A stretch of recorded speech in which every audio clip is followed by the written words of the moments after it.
So guys ये बात बिल्कुल सही है कि कुछ चीज़ें हमारे हाथों में नहीं होती, लाइक हमारा फिजिकल अपीयरेंस, हमारा किस फैमिली में, इनफैक्ट किस फैमिली बैकग्राउंड में पैदा होना।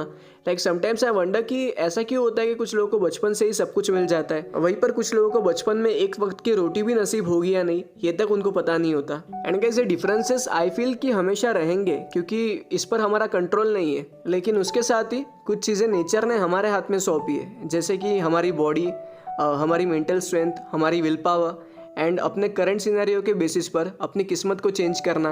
एंड गाइस इसी चीज़ के ऊपर एक जनरल सेइंग है कि it's shame for a man और a woman to grow older without experiencing the strength and the beauty that his body and his mind possess. And इसी कहावत को एक लाइफ दी है ओहायो यूएसए में पैदा हुए जियोन क्लार्क ने, जिसे बचपन में ही एक सीवियर डिसीज जो कि 1 लाख बच्चों में सिर्फ एक बच्चे को होती है, that is caudal regression syndrome, इससे डायग्नोज किया गया था। एंड गाइस ये डिसीज़ क्यों होती है इसका एग्जैक्ट रीज़न अभी तक अननोन है, बट कुछ रिसर्चर्स ये मानते हैं कि इसके पीछे genetic as well as environmental factors का रोल है। एंड ये डिसीज़ बेसिकली लोअर स्पाइन को अफेक्ट करती है, that is the nerves and the bones in the spine, जिसकी वजह से लोअर बॉडी अंडर डेवलप्ड रह जाती है एंड उसे कंट्रोल भी नहीं किया जा सकता। एंड इसी वजह से जब जियोन पैदा हुआ तो उसके पेरेंट्स ने उसे उसी मोमेंट पर एक्सेप्ट करने से मना कर दिया। एंड इसी वजह से फर्दर उसे एक फॉस्टर होम यानी कि एक अनाथ आश्रम में रखा गया। एंड गाइस उसे बचपन में ही 2 स्पाइनल सर्जरीज से गुजरना पड़ा because he couldn't seat up straight. But the saddest part was कि उस समय like after the surgery during the recovery period उसके साथ कोई अपना नहीं था।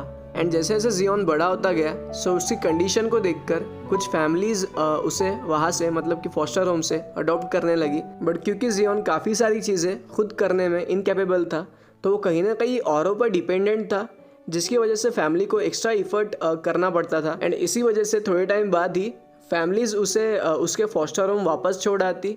एंड जियोन ये बताता है कि उसे इसी तरीके से लगभग 7 से 8 बार अडॉप्ट करके वापस छोड़ा गया, जिसमें वो एक किस्सा भी शेयर करता है कि जब वो 8 साल का था तब एक फैमिली ने उसे अडॉप्ट किया था, जिसमें एक लेडी ने अपनी किसी फ्रस्ट्रेशन की वजह से जियोन को चेयर फेंक कर उसे हिट किया था। एंड 3 दिन तक उसे एक रूम में बिना खाना पानी के बंद करके रखा था। एंड जियोन क्योंकि उस वक्त सिर्फ 8 साल का था तो वो फिजिकली भी उतना स्ट्रांग नहीं था कि वो खुद के लिए कुछ कर सके, तो उसे ये सब मजबूरन सफ़र करना पड़ा। लेकिन उसके ही बाद जब जियोन को वापस उसके फॉस्टर होम में लाया गया तो इस वाक़ये ने उसके अंदर एक फ्यूल का काम किया। एंड जियोन ने डिसाइड किया कि अब वो किसी भी हालत में कमज़ोर नहीं रहने वाला, क्योंकि उसे उस सेम सिचुएशन से अब और नहीं गुजरना।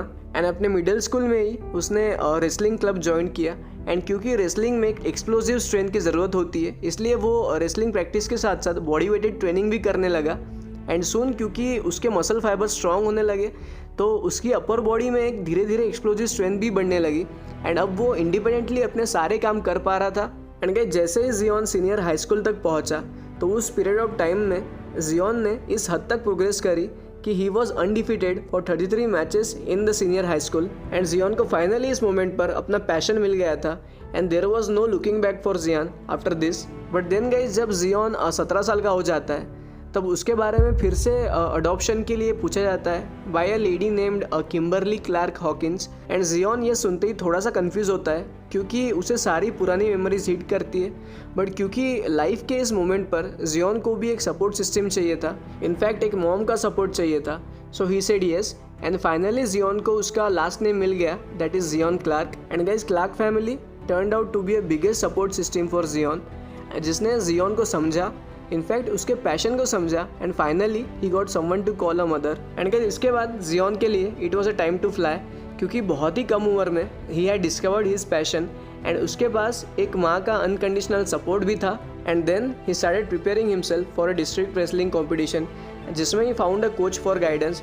एंड उनके कोच ने भी जियोन के पैशन को देखते हुए उसे आगे बढ़ने में बहुत सपोर्ट किया। एंड एक इंटरव्यू में उसके कोच जियोन के बारे में कहते हैं कि भले ही मैं जियोन को रेसलिंग के लिए ट्रेन कर रहा था बट जियोन से मुझे लाइफ को जीने की ट्रेनिंग मिली है।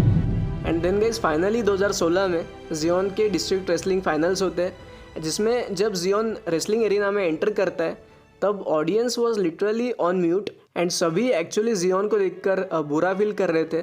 बट जैसे ही फाइट स्टार्ट होती है तो जियोन की अनबिलीवेबल अपर स्ट्रेंथ को देखकर whole arena was in shock and audience started cheering for Zion. And उस दिन Zion gave his 100% and displayed the strength that a human body and mind can possess.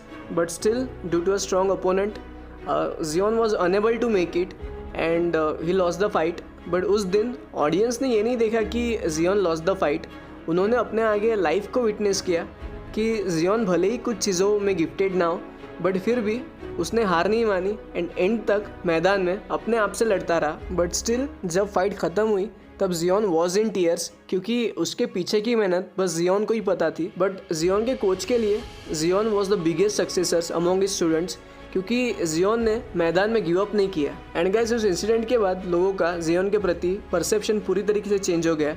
पहले लोग जियोन को एक sympathy की feeling से देखते थे, लेकिन अब जियोन सबके लिए एक इंस्पिरेशन है। एंड गाइस जियोन इतने से ही कहाँ रुकने वाला था।